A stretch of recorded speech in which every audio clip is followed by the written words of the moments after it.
थी कि किसी तरह रामशरण रास्ते से हट जाए तो वह इकलौता दिल्ली का नगर सेठ बन जाएगा। आज हरमोहन को मौका मिल गया। उसने रामशरण से कहा, सेठ जी, आप हमारे यहाँ पहली बार उधार मांगने आए हैं, इसलिए हम आपसे सूद वगैरह भी नहीं, धूर्त साहूकार 28 ले सकते। आप 3 लाख मुद्राएं खुशी से हमसे ले जाएं, किंतु आपको यह वायदा करना होगा कि यदि आपने 1 हफ्ता पूरा होने से पहले सारा रुपया वापस नहीं किया तो आपके शरीर में से एक सेर मांस, जहां से हमारी इच्छा होगी, काट लेंगे। यदि इसमें किसी किस्म की कोई परेशानी हो तो अभी कह दें, बाद में कुछ नहीं सुना जाएगा। यह शर्त सुनकर रामशरण सोच में पड़ गया।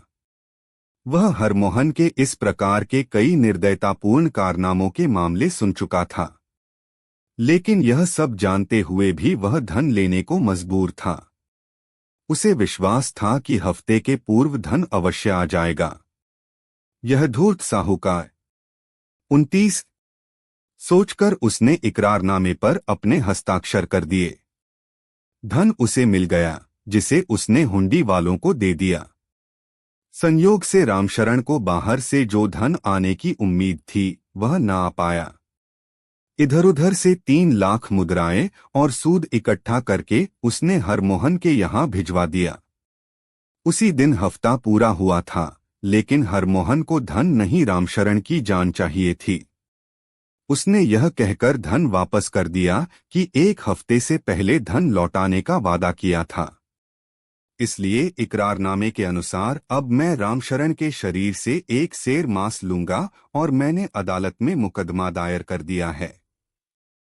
रामशरण अदालत में हाजिर हुआ और न्यायाधीश से कहा, हुजूर, हरमोहन मेरी जान लेने के पीछे पड़ा है।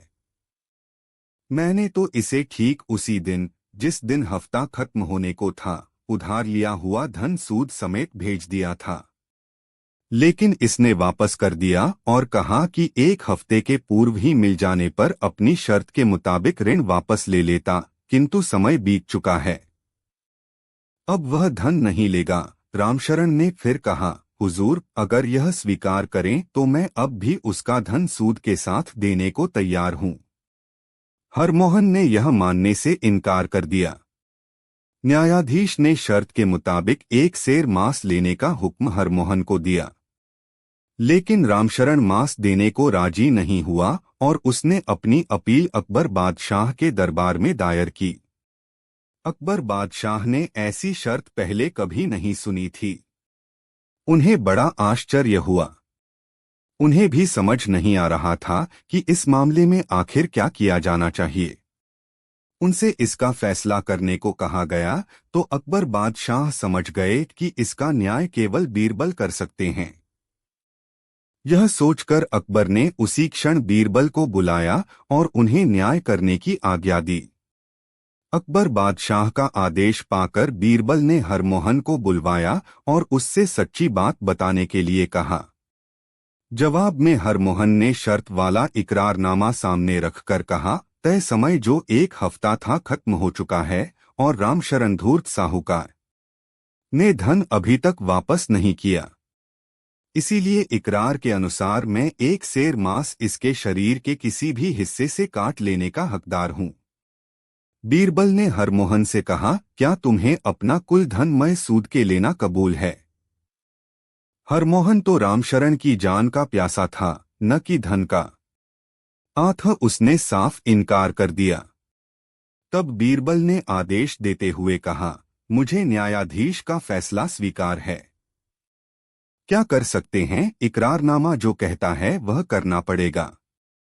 इसलिए हरमोहन रामशरण के शरीर में से एक सेर मांस ले ले, किंतु यह ध्यान रहे कि शर्त वाले इकरारनामे में केवल एक सेर मांस के लिए ही लिखा है। इसलिए यदि मांस के साथ जरा भी खून गिरा तो हरमोहन को सपरिवार मृत्युदंड दे दिया जाएगा। अब तो हरमोहन बहुत घबरा गया, क्योंकि मांस काटने पर पहले तो खून ही निकलता और वह बिना ब्याज लिए अपना धन मांगने लगा। इस पर बीरबल ने कहा, नहीं, इकरारनामे की शर्तें तुम्हें माननी ही पड़ेंगी। अंत में जब हरमोहन बहुत रोया गिड़गिड़ाया और अपनी करतूत के लिए क्षमा मांगी तो रामशरण ने, जो स्वभाव से दयालु और परोपकारी था, बीरबल से प्रार्थना की, हरमोहन को अब अपनी गलती का एहसास हो गया है, आथ इसे छोटा मोटा दंड देकर छोड़ दिया जाए। तब बीरबल ने आज्ञा दी, हरमोहन अपनी लड़की का विवाह रामशरण के लड़के से करे और दंडस्वरूप उसे 1 लाख मुद्राएं दहेज में दे। इस आदेश को हरमोहन ने खुशी खुशी स्वीकार कर लिया। इस प्रकार बीरबल ने एक नेक और ईमानदार आदमी की जान बचाकर बेईमान को सबक सिखाया। अकबर बादशाह भी बीरबल के न्याय से बेहद प्रसन्न हुए। शिक्षा: जो चीज आप किसी को दे नहीं सकते, उसे लेने का भी अधिकार आपको नहीं है। 6. तेरा नहीं मेरा पे। बीरबल ने जिन नौकरों को भेजा था, उनमें से एक शेखर के और दूसरा केशव के घर के बाहर ही छिपा बैठा था। जब रात हो गई तो केशव घर आया। घर आते ही उसकी पत्नी ने उसे चौकीदार द्वारा कही गई बात बता दी। यह सुनकर, एक बार 2 पड़ोसियों में आम के एक पेड़ के कारण झगड़ा हो गया। जब झगड़ा ज्यादा बढ़ गया तो एक पड़ोसी केशव ने बादशाह अकबर के यहाँ जाकर फरियाद लगाई, मेरा पड़ोसी शेखर मेरे लगाए हुए आम के पेड़ पर कब्जा करना चाहता है, जबकि 7 वर्षों से मैं उसकी देखभाल कर रहा हूँ। कृपा करके मुझे न्याय दें। इस मामले का निपटारा करने का हुक्म बीरबल को मिला। महाराज की आज्ञा पाकर बीरबल ने दोनों पड़ोसियों को बुलाया और एक एक करके दोनों का बयान लिया। केशव ने पहले ही सोची हुई बातें बीरबल के सामने बता दीं। बीरबल ने उसकी बात सुनकर उसे जाने का आदेश दिया। फिर शेखर को बुलाकर पूछा, क्या यह आम का पेड़ तुम्हारा है? शेखर ने अत्यंत विनम्रता से उत्तर दिया, हाँ हुजूर, वह पेड़ मेरा ही है। 7 साल तक मैंने उसकी खूब सेवा की और आज जब उसमें फल लगने लगे तो केशव उसे हथियाने की कोशिश कर रहा है। शेखर की बात सुनकर बीरबल बोले, क्या कोई उस पेड़ की रखवाली भी करता है? तेरा नहीं मेरा पेड़। मैंने तथा केशव दोनों ने एक चौकीदार को उसकी देखरेख के लिए रखा है। शेखर ने कहा। यह सुनकर बीरबल ने चौकीदार को दरबार में बुलाया और शेखर को जाने की आज्ञा देते हुए कहा, इसका फैसला कल किया जाएगा। आज्ञा पाकर शेखर घर चला गया। बीरबल ने चौकीदार से पूछा, तुम किसकी तरफ से रखवाली करते हो? चौकीदार ने उत्तर दिया, मैं दोनों की तरफ से देखरेख करता हूं। मुझे ज्यादा दिन भी नहीं हुए हैं, 1-2 महीने से ही यहां हूं, इसलिए मैं यह भी नहीं बता पाऊंगा कि पेड़ वास्तव में है किसका। बीरबल ने चौकीदार को पेड़ के पास रहने का हुक्म दिया तथा स्वयं इस मामले पर विचार करने लगे। शाम को बीरबल ने चौकीदार को बुलाकर कहा, तुम बारी बारी से शेखर और केशव के घर जाओ और उनसे कहो कि आम के पेड़ के पास हथियारबंद डाकू खड़े हैं और आम तोड़ने को तैयार हैं। फिर चेतावनी देते हुए आगे बोले, जैसा मैंने कहा है वैसा ही कहना। तुम्हारे पीछे मैं अपने नौकरों को भेज रहा हूं। उसके बाद बीरबल ने चौकीदार के पीछे पीछे अपने 2 विश्वासयोग्य नौकरों को भेज दिया और उन्हें समझा दिया, तुम शेखर और केशव दोनों की बात सुनना और जो कुछ उनके बीच बातचीत हो आकर मुझे बताना। आज्ञा पाकर दोनों नौकर चौकीदार के पीछे चल दिए। चौकीदार पहले केशव के घर गया। केशव उस समय घर पर नहीं था, इसलिए वह केशव की पत्नी को ही सारी बात बताकर आ गया। शेखर भी घर पर नहीं था, इसलिए शेखर की पत्नी को बीरबल द्वारा कही बात बताकर चौकीदार घर लौट गया। बीरबल ने जिन 2 नौकरों को भेजा था, उनमें से एक शेखर के तथा दूसरा केशव के घर के बाहर ही छिपा बैठा था। जब रात हो गई तो केशव घर आया। घर आते ही उसकी पत्नी ने उसे चौकीदार द्वारा कही गई बात बता दी। यह सुनकर केशव बोला, इस अंधेरी रात में कौन जाए, और वह भी बिना खाए पिए शत्रुओं का सामना करने, और उन्होंने मुझे मार दिया तो चाहे आम रहें या न रहें, मैं नहीं जाऊंगा। कुछ देर सोचने के बाद उसने पत्नी से आगे कहा, मैंने तो यह सोचा था कि यदि जुगाड़ तेरा नहीं मेरा पे 33 लग गया ता आम का पड़ हाथ्या लूगा, नहा मिला ता न सहा। मरा उसम लगा हा क्या है। मैंने सिर्फ शेखर को परेशान करने के लिए यह सब किया था। केशव की बात को बीरबल द्वारा भेजा गया नौकर सुन रहा था। उधर शेखर जब अपने घर पहुंचा तो पत्नी ने आम तोड़ने की वही खबर उसे भी दी। वह बिना देरी किए आम के पेड़ की ओर शत्रुओं का मुकाबला करने के लिए जाने लगा। उसकी स्त्री ने जब भोजन कर लेने को कहा तो वह बोला, भोजन तो वहां 31 तेरा नहीं मेरा पे से वापस आकर भी कर सकता हूं, लेकिन यदि इस मौके पर नहीं गया तो मेरी 7 साल की मेहनत मिट्टी में मिल जाएगी। बीरबल का दूसरा नौकर भी सब बातें छिपकर सुन रहा था। जब शेखर कंधे पर लाठी रखकर पेड़ की ओर बढ़ा तो नौकर अपने पहले साथी से मिलने तथा केशव की बात जानने के लिए उसके मकान की ओर चला गया। बीरबल के नौकरों ने उन्हें दोनों के घरों की बातें बताई। जब दूसरे दिन दोनों दरबार में उपस्थित हुए तो बीरबल ने दोनों को संबोधित करते हुए कहा, यह पेड़ तुम दोनों का है। मेरे पास अब तक जो सबूत आए हैं उनसे यही पता चलता है, इसलिए पेड़ पर तुम दोनों का समान अधिकार है। इस वक्त पेड़ पर जो फल लगे हैं उनमें से आधे आधे तुम दोनों में बांट दिए जाएंगे। अब रह गया पेड़ वह भी काटा जाएगा और उसकी लकड़ी आधी आधी तुम दोनों में बराबर बराबर बांट दी जाएगी। इस हुक्म को सुनकर केशव बहुत खुश हुआ। बीरबल ने जब केशव से पूछा तो उसने स्वीकृति में सिर हिलाकर कहा, आप जो भी आज्ञा देंगे वह मुझे स्वीकार है। शेखर इस बात को सुनकर एकदम सन्न रह गया। उसने गिड़गिड़ाकर बीरबल से प्रार्थना की, दीवान जी, यह पेड़ केशव को भले ही दे दें, लेकिन इसे कटवाने जैसा कार्य न करें। यह मुझसे नहीं देखा जाएगा। इस साल तो उसमें टिकोरियां लगी है। कहते कहते उसका कंठ भर आया। बीरबल को जिसका अंदाजा था उसका अब विश्वास हो गया कि यह पेड़ निश्चय ही शेखर का है। उन्होंने नौकर को केशव की ओर इशारा करते हुए उसे पकड़ने को कहा। केशव समझ गया कि अब असलियत छिप नहीं सकती, इसलिए वह अपराध स्वीकार करते हुए बीरबल से दया की भीख मांगने लगा। बीरबल ने सोच विचार करके उसे उसके अपराध के अनुसार दंड दे दिया। बादशाह को जब इस फैसले का पता लगा तो उन्होंने बीरबल की बुद्धिमानी की अत्यंत प्रशंसा की। शिक्षा। व्यक्ति जिस पर मेहनत करता है वह वस्तु उसे अत्यधिक प्रिय होती है। अच्छा, फिर तो तुमने यह भी जरूर देखा होगा कि उनमें कितने नर और कितने मादा हैं? बादशाह ने मुस्कराकर पूछा। वह चतुर व्यक्ति हैरान रह गया और बोला, हुजूर, यह तो मैंने देखा नहीं। बादशाह अकबर के दरबारी तथा अन्य सभासद बीरबल से बहुत ईर्ष्या करते थे। कुछ सभासद और दरबारी तो बीरबल को बिल्कुल भी पसंद नहीं करते थे। वे हर वक्त उस समय का इंतजार करते कि कब बीरबल को उसके उच्च पद से हटाने में सफल हो सकें। ऐसे अवसर प्रायः आते भी थे। एक बार बीरबल की अनुपस्थिति में बादशाह के कान भरने के उद्देश्य से सभासदों ने एक स्वर में कहा, हमारी समझ में आज तक नहीं आया जहांपनाह कि हम लोगों में क्या कमी है, क्या हम अपने काम मेहनत से नहीं करते? बीरबल को इतना महत्व क्यों दिया जाता है?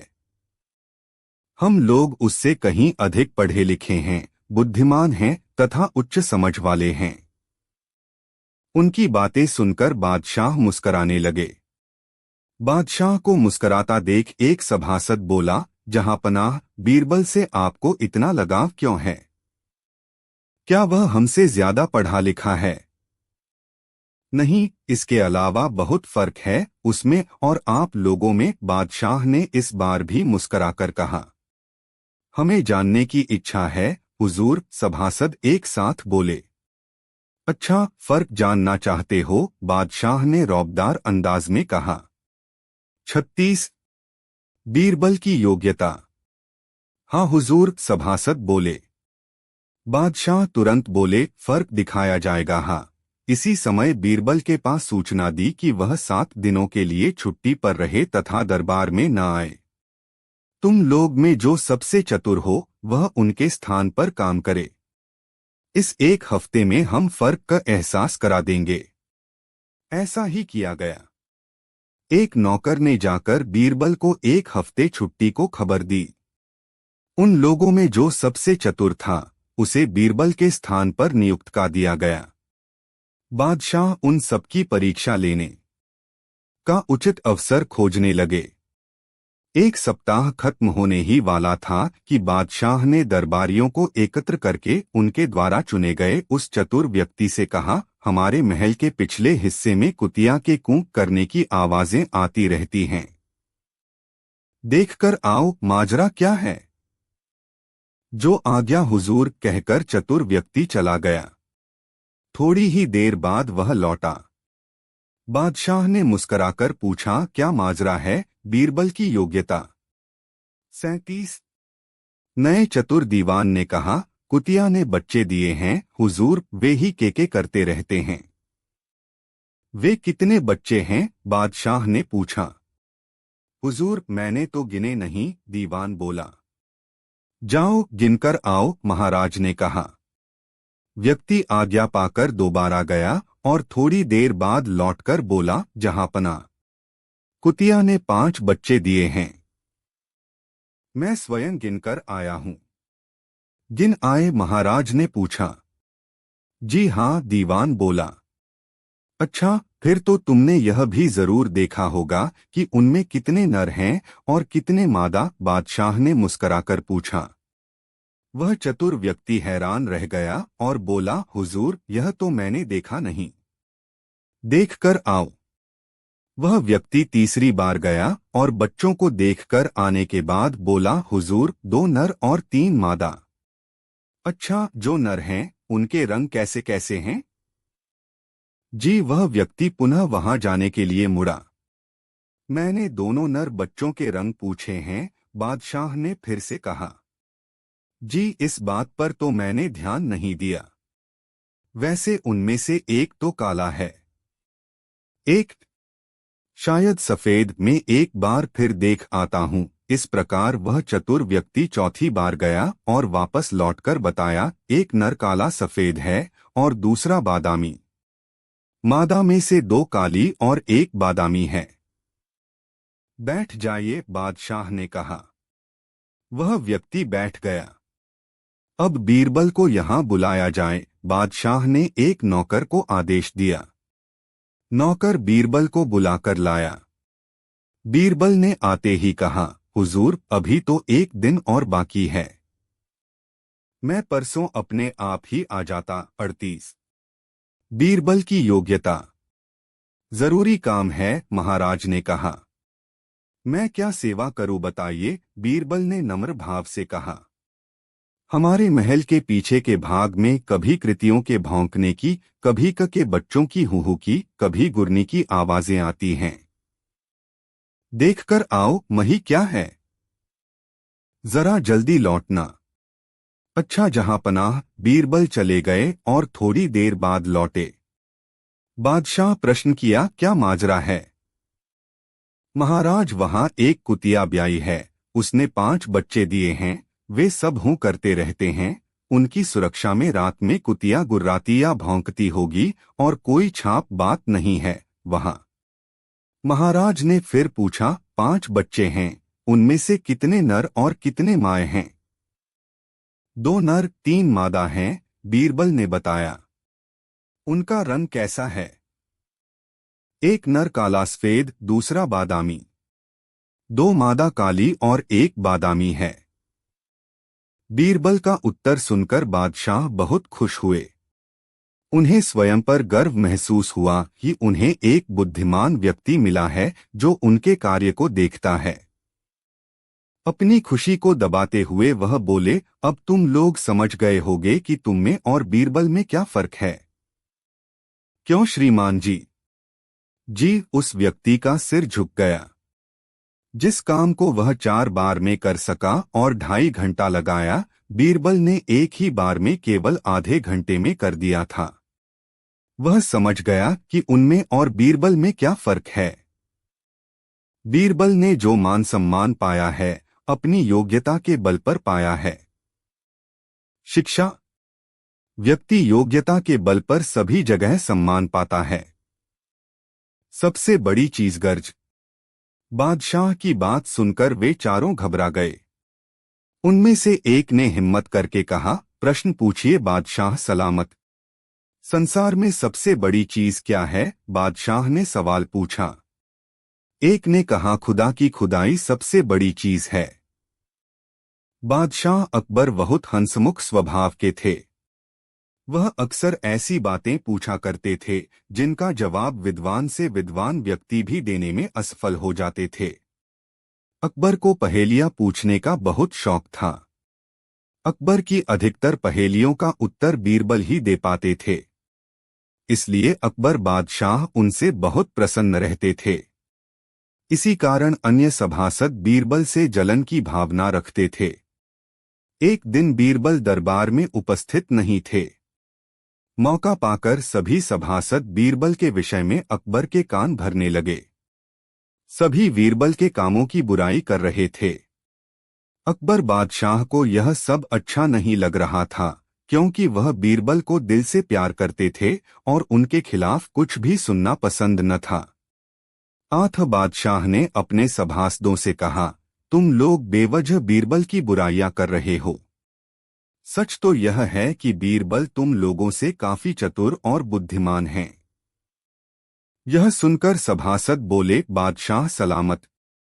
आप वास्तव में बीरबल को आवश्यकता से अधिक मान देते हैं। हम लोगों से ज्यादा उन्हें प्यार करते हैं।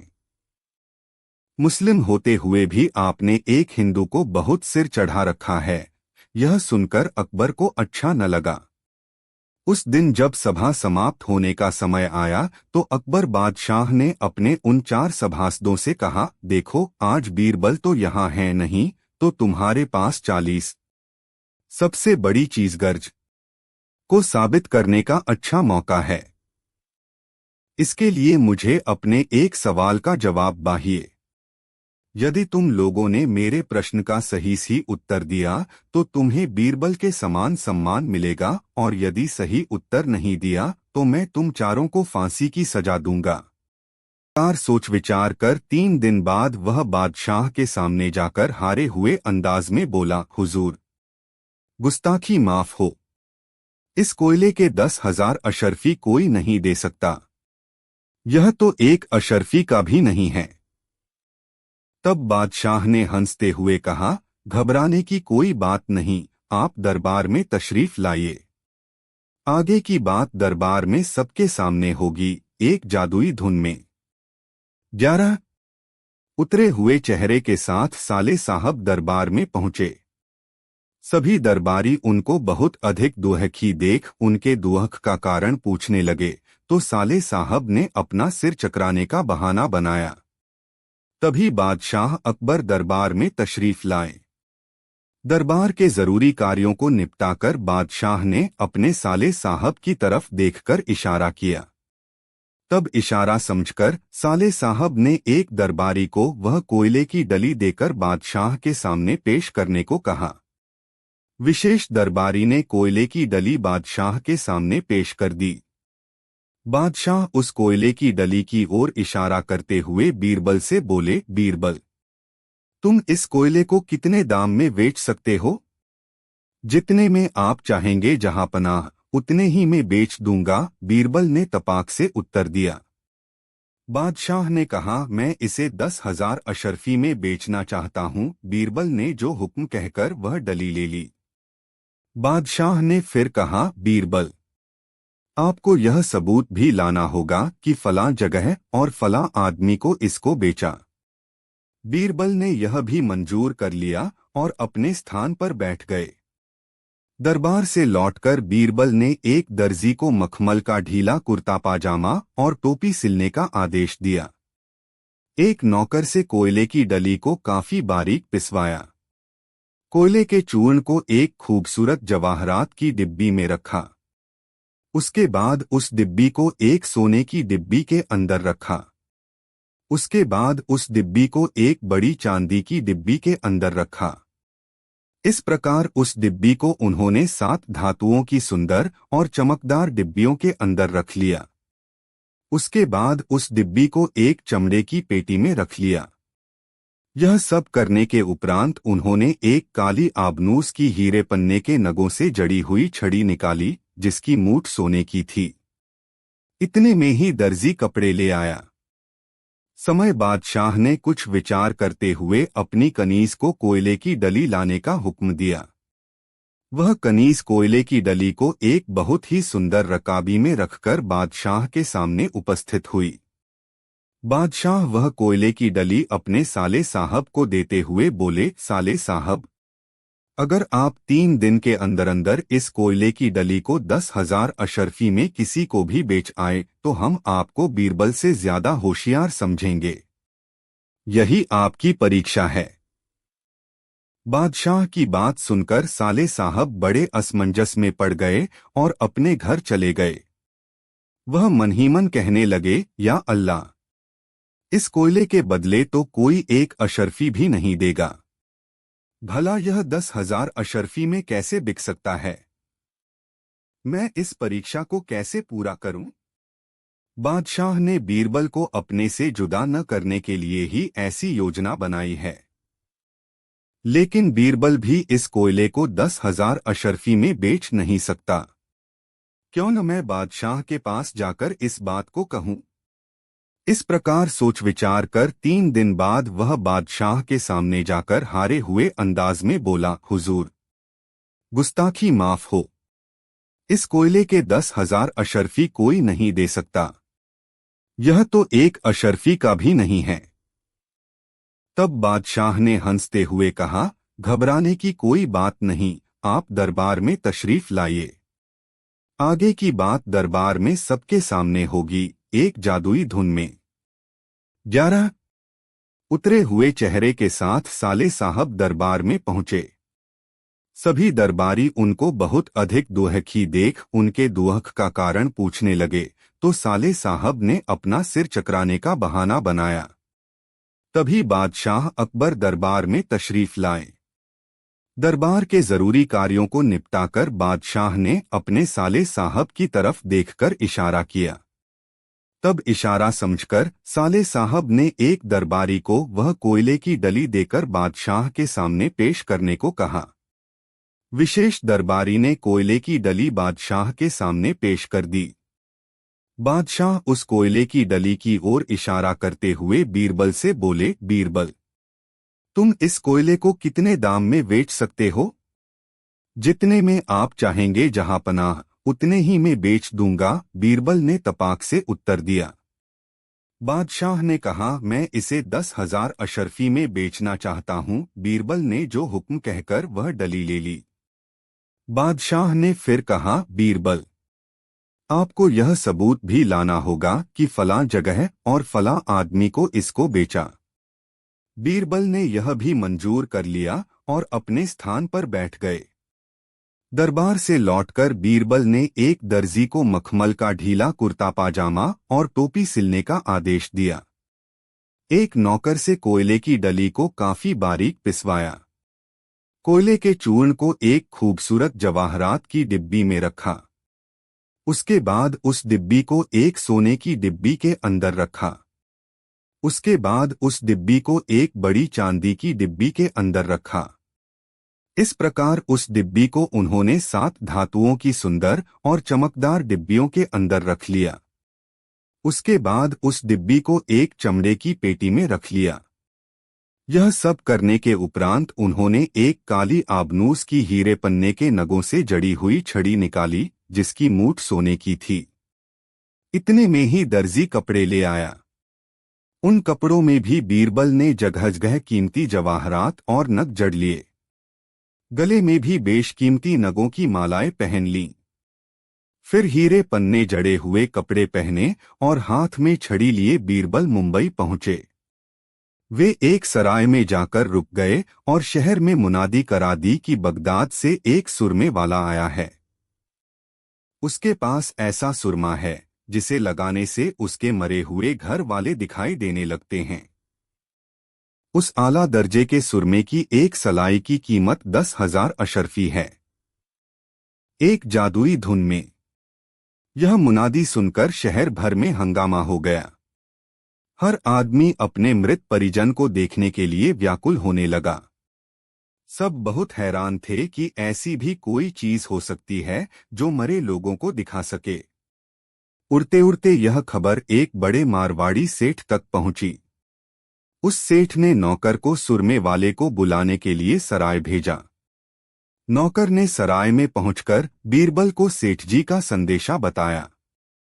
बीरबल खुश होते हुए उस सेठ के पास पहुंचे। रास्ते से ही भीड़ भी इस तमाशे को देखने उनके साथ हो ली। वहां पहुंचने पर नौकर ने बीरबल से हवेली के अंदर चलने को कहा। बीरबल बोले, हम किसी के घर नहीं जाते, इसलिए अपने सेठ को बाहर बुलाइए। नौकर ने सेठ को बीरबल की सारी बात बता दी। तब सेठ जी अपने बाग में आए। बीरबल वहीं एक पत्थर पर बैठ गए। लोगों की भारी भीड़ भी वहीं घेरा बनाकर बैठ गई। बीरबल ने अपने चमड़े की पेटी खोली और उसके बाद डिब्बी के अंदर से दूसरी डिब्बी निकालने लगे। इस प्रकार अंत में 7वीं जवाहरात की डिब्बी निकाली। सेठ जी तथा सब लोग बीरबल के कीमती लिबास, मालाएं तथा नग देखकर पहले से ही प्रभावित हो गए थे। चांदी तथा सोने की डिब्बी देखकर तो वे और भी चकित हुए। तब बीरबल ने सेठ जी से कहा, 10,000 अशरफी लाइए और देखिए अपने मरे हुए पूर्वों को।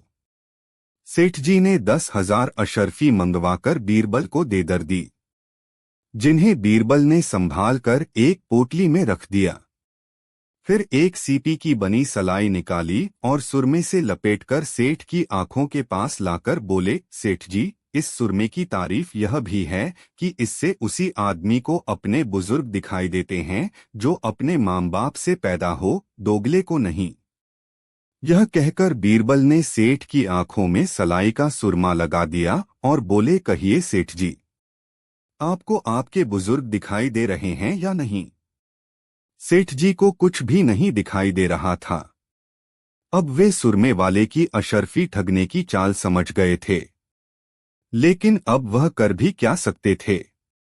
उन्होंने सोचा, अगर नहीं कहता हूं तो इतनी बड़ी भीड़ और नौकर चाकरों के सामने दोगला साबित हो जाऊंगा। तब वह नाटक करते हुए बोले, हाँ, मुझे सब दिखाई दे रहे हैं। बीरबल ने कहा, अच्छा तो आप अपना पूरा पता लिखकर मुझे अपने हाथ की सनद दीजिए, जिसमें लिखा हो कि मैंने 10,000 अशरफी देकर इस सुरमे को लगाया और मुझे अपने बुजुर्ग दिखाई देने लगे, एक जादुई धुन में। 1:05 सेठ ने मजबूरी में सनद लिख दी।